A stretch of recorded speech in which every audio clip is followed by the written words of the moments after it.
امروز رئیس مجلس ملی مجلس عالی جمهوری تاجیکستان رئیس شهر دوشنبه محترم رستم امامعلی در گشوده‌شوی رسمی بینای آیتی پارک شهر دوشنبه که در دایره نمایشگاه ICT ویک 2025 برگزار می‌گردد اشتراک و سخنرانی نمودند. نخست محترم رستم امامعلی از نمایشگاه گوشه‌های تکنولوژی محصولات برنامه‌ای و تکنولوژی‌های اطلاعاتی دیدن نموده با امکانیت‌های رقمی شرکت‌های وطنی آشنا گردیدند. چورابینی مذکور در دایره دستور سپارش‌های پرزیدنت جمهوری تاجیکستان پیشوای ملت محترم امامعلی رحمان راه‌اندازی گردیده قدم استوار بهر رسیدن به هدف‌های خویش در دایره اعلان گردیدن سال‌های 2025-2030 سال‌های رشد اقتصادی رقمی و اینوواسیا محسوب می‌یابد.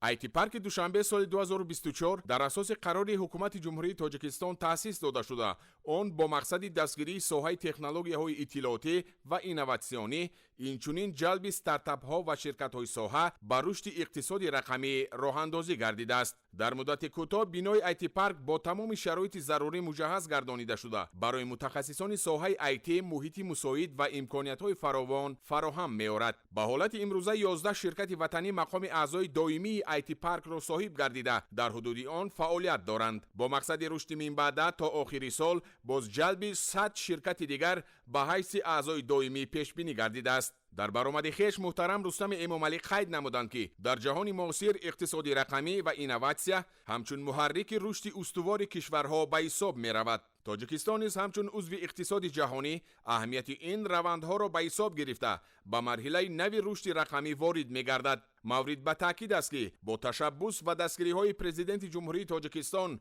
پیشوای ملت محترم امامعلی رحمان ساحه اقتصادی رقمی به خصوص رشد اینوواسیا در کشور موقع خاصه را کسب نموده است. در برآمد خویش محترم رستم امامعلی همچنین جهت هرچی زودتر تهیه لایحه مکتب برنامه‌سازی در پایتخت و در مدت کوتاه‌ترین بنیادی آن به مسئولین مقامات شهر دوشنبه دستور سپارش‌های مشخص دادند. قید کرده شد که در شرایط با سرعت تغییریابی جهان معاصر کشور میتواند در ردیف دولت‌های پیشرفته قرار گیرد که با رشد علم، تکنولوژی و رقمی سازی اداره کنی توجهی پیوسته ظاهر نموده هم ردیف زمان قدم ماند. از این رو لایحه آموزش فن ذهن صنعی در مؤسسه‌های تعلیمی که تا سال 2026 تطبیق می شود بر رشد زمینه کادری و تشکل نسل رقمی مساعدت می نماید. در این زمینه تطبیق شبکه 5G یکی از افضلیت‌های اساسی به حساب می رود و با دسترسی اینترنت و رشد خدمت‌رسانی‌های رقمی مساعدت خواهد کرد.